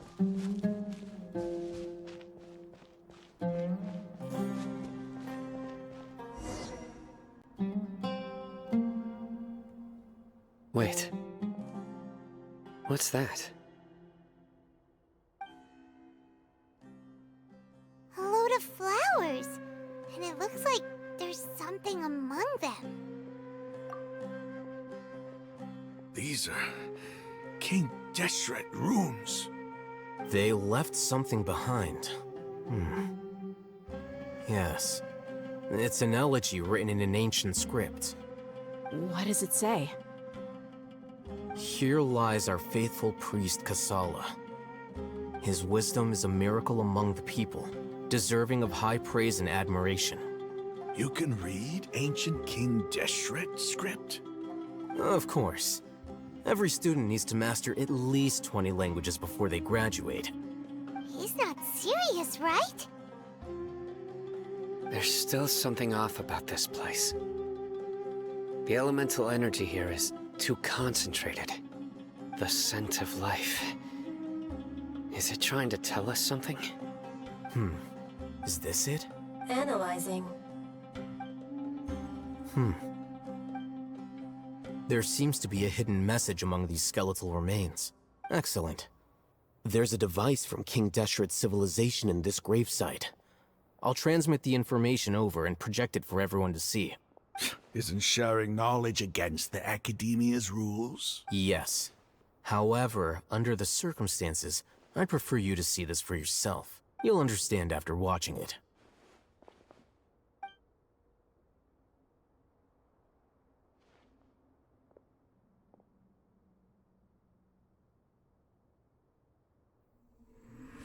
Civilization is born of knowledge, but so too can knowledge be its demise. A disaster caught us unaware. It was knowledge that did not belong to this world. King Deshret brought this forbidden knowledge into our world, and it quickly spread like a plague. People's minds were filled with crazed whispers. Dark gray scales spread across their bodies. Even the land was stripped of its vigor. Only a desperate, deathly silence remained. Were it not for greater Lord Rukkhadevata from the forests, the damage would have been irreversible. She summoned the priests to build temples and infused into them the divine power of life. The disaster was miraculously tempered, and the embers of our civilization were preserved in Aru village. Alas, the miracle could not last. As long as forbidden knowledge continued to exist, it would forever blight this world. In the end, the proud king of the desert, my eternal lord, chose to sacrifice himself. I have spent my whole life since guarding one of these many temples. But now, my duty is coming to an end. As I close my eyes for the final time, the sight of that noble deity will appear in my vision once more. In helping King Deshret to eradicate forbidden knowledge, she exhausted her strength, and her form became that of a small child. How strange. Now that I think of her, I no longer have any fear of death, for I sense that the spirit of life will abide with me during my eternal sleep. Children of the desert, cling no longer to past grievances, but hold tight to the memory of this act of benevolence. What was that? The priest's memories. No, impossible. Greater Lord Rukkhadevata. So the former Dendro Archon and King Deshret were never enemies at all. But this doesn't make any sense. The Dendro Archon's followers, they're clearly... Was that the former Dendro Archon? She became so tiny in the end.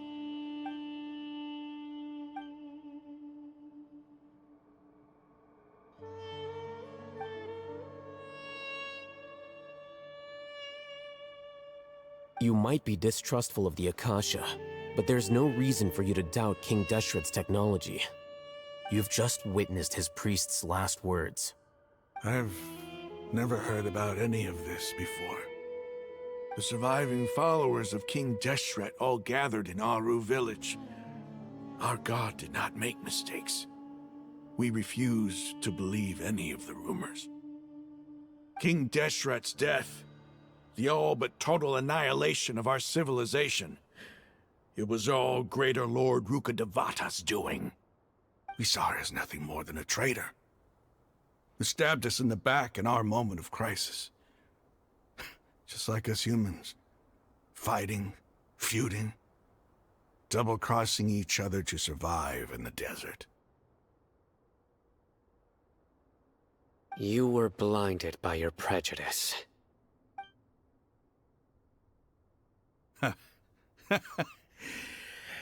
If I hadn't seen this for myself, if I hadn't witnessed his last words with my own eyes, ears, and heart, how could I ever begin to accept this? The truth is so far from what I've always known. Am I really supposed to believe that after all these years, all this time seeking revenge, suddenly now my enemy is my savior? Raman, that's enough. Give it a rest. You're starting to make a fool of yourself. Dia, tell me, my Eremites and I, what are we even fighting for?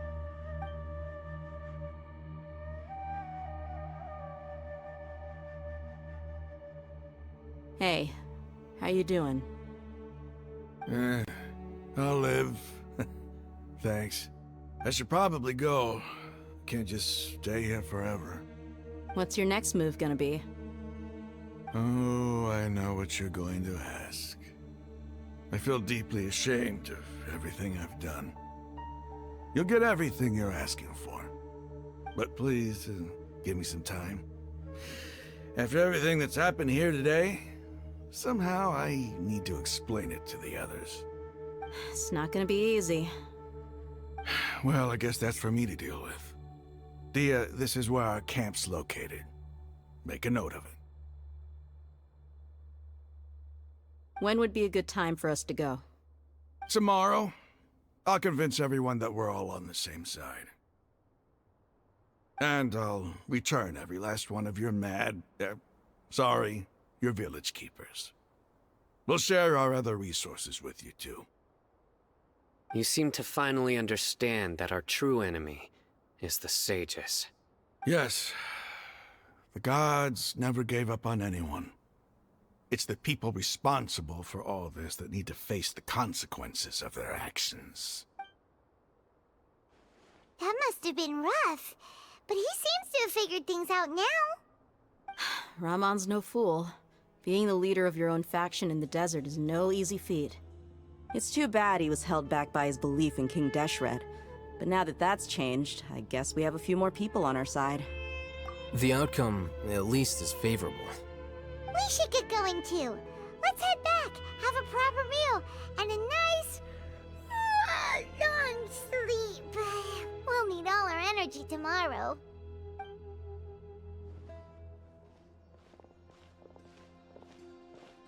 Sino, we're leaving! Stop yelling.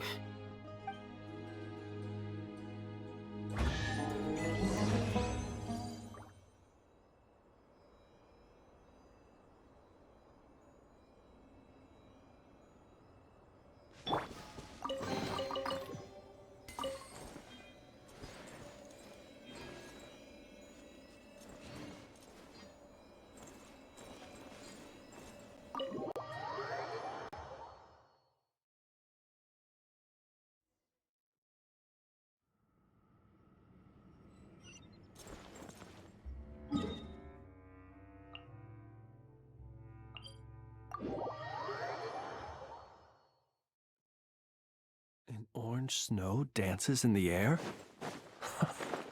So this is the fabled desert.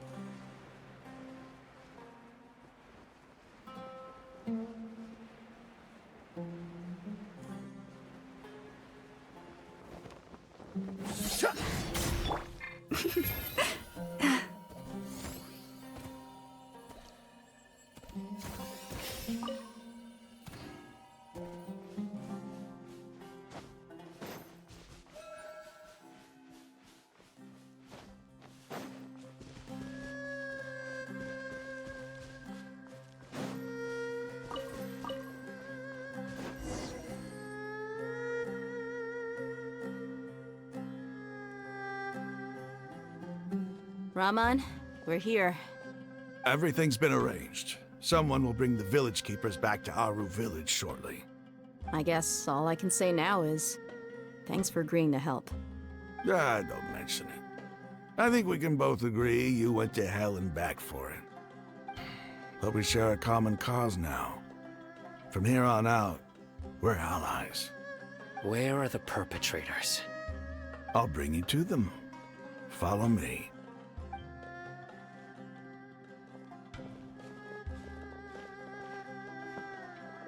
So these are the people who kidnapped the village keepers. Oh no, it's the scribe! There's no need to yell. No one can help you now. We've been all over the desert trying to find you!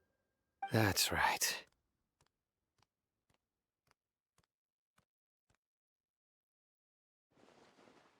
General Mahamatra? No, no! Make it quick, please! Swift and painless! Whoa. The moment they set eyes on Sino, they turned pale like they've seen a ghost! You should have known that I would be coming for you.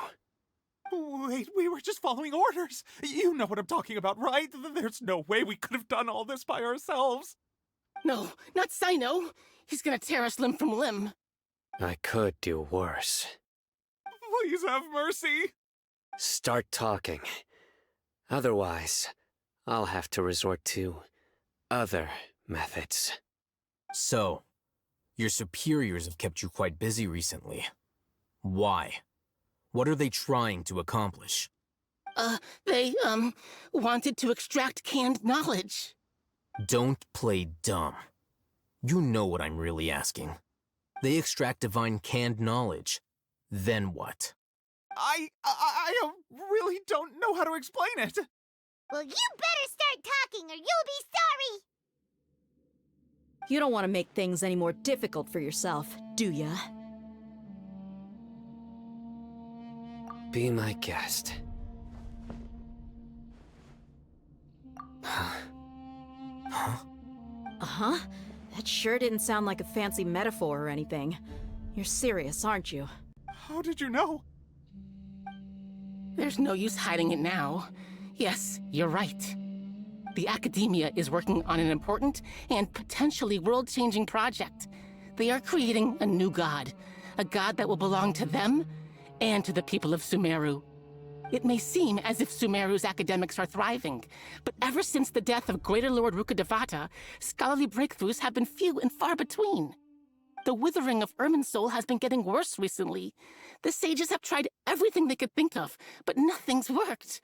I'm always hearing them say things like, if only Greater Lord Rukkhadevata was still with us. Continue.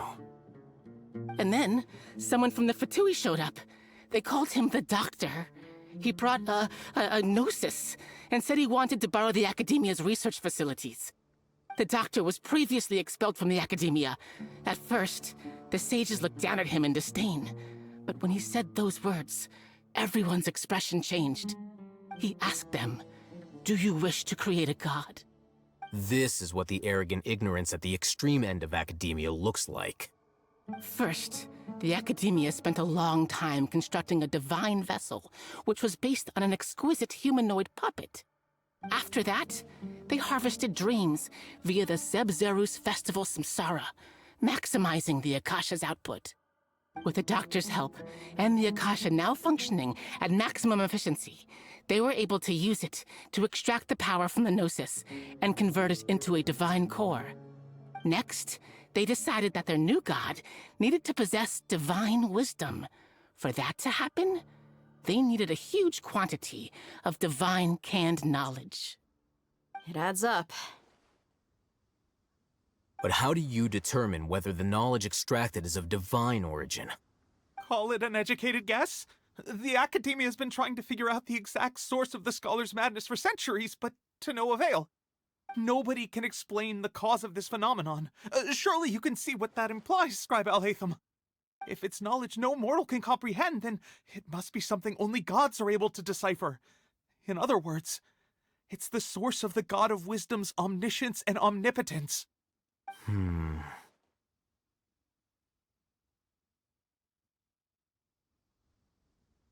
You must have noticed by now. The Academia doesn't care about who their god is. It's the ability to exercise control over knowledge and wisdom that matters. It is as if they are cursed with a desire for omniscience and omnipotence that burns in their blood. Some organisms demonstrate phototaxis, and thus orient their entire lives in respect to sources of light. For the sages, their only source of hope is the existence of a deity who embodies the acme of wisdom. This is but a form of phototaxis. For many scholars, the absence of a god of wisdom means stumbling in the darkness for the duration of their lives. Then what does Lesser Lord Kusanali mean to you? Is she not a true god present in this world? If you already have a new god, why try to create another one? From the beginning, the Academia has never treated her as a god.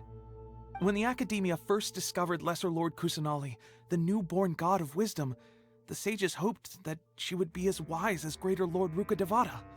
But upon evaluation, they found that at the time she possessed no more intelligence than any ordinary human child. The sages never had a ruder awakening. This forced them to accept that Greater Lord Rukkhadevata had indeed passed away. Not to mention that Lesser Lord Kusanali's gnosis has been used to power the Akasha this entire time. By herself, she has neither an Archon's raw power nor the spectacular insight expected of a god of wisdom. Slowly but surely, people began to forget about her existence.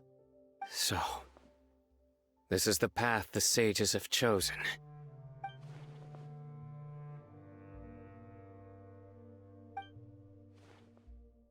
All right, let's try to keep our cool. If everyone's in a bad mood, then let's change up our scenery. Raman, give me a few men to help us escort the village keepers back to the village. And these two scholars, they're coming too. Sure, as you wish.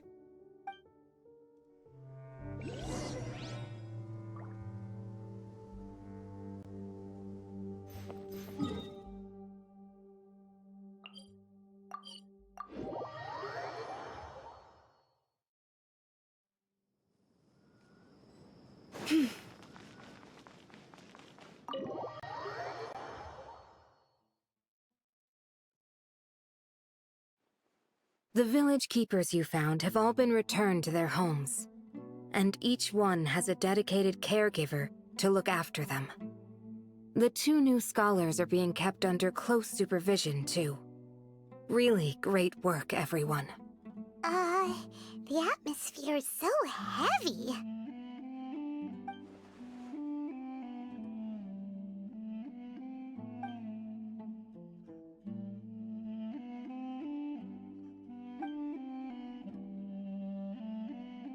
Hey! Say something! Stop spacing out! Come on, is there nothing left to talk about?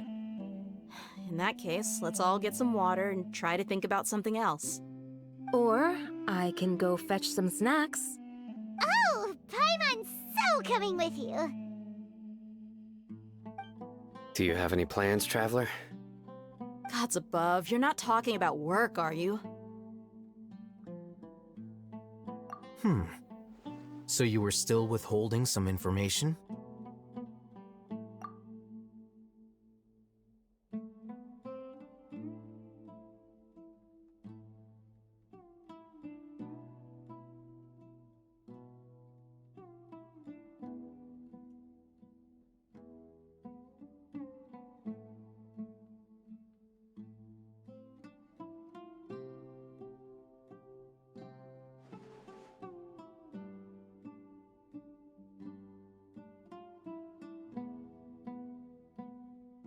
Even though we lived through all of this firsthand, it still feels super surreal to hear you talk about it again.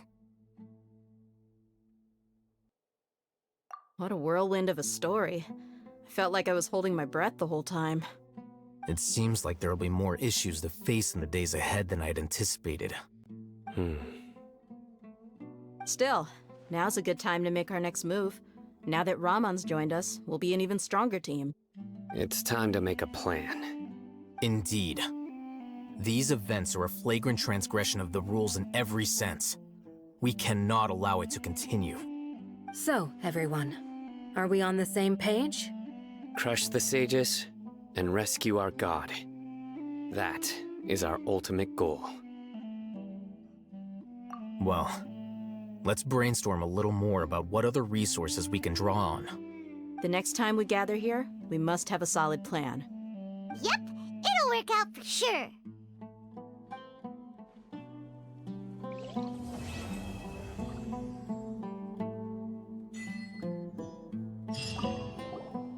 Don't rush. This is a big undertaking, and the planning and preparation for what lies ahead will no doubt take some time. Take it slowly. We need to make sure the plan is as effective as possible. He's starting to read his book again. Hey, are you even listening? Would you like me to lend you something to read? No way! Your books aren't quite to Paimon's tastes. I was joking. I know my books are far too difficult for you, and I have no intention of lending them out. Ugh, you're so annoying!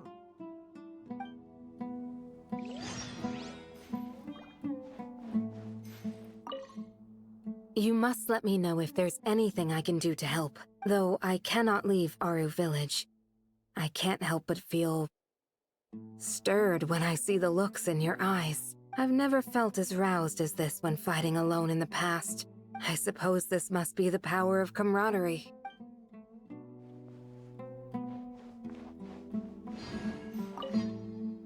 In the past, I never imagined that even the gods could suffer from hardship.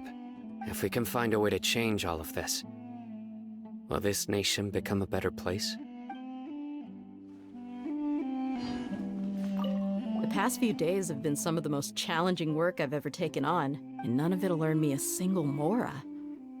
I can't believe it. Look on the bright side, Dia. Maybe we'll get a huge reward after this is all over. You've got a point. Hey, what would you do if you woke up tomorrow with more money than you could ever spend? Paimon would buy boatloads of tasty snacks. That's it? And maybe some tasty drinks as well? How adorable. Well, here's to all our indulgent fantasies. If there's a chance they can come true, I'll give it my best shot. And here's hoping that everything we do from now on will change this world for the better.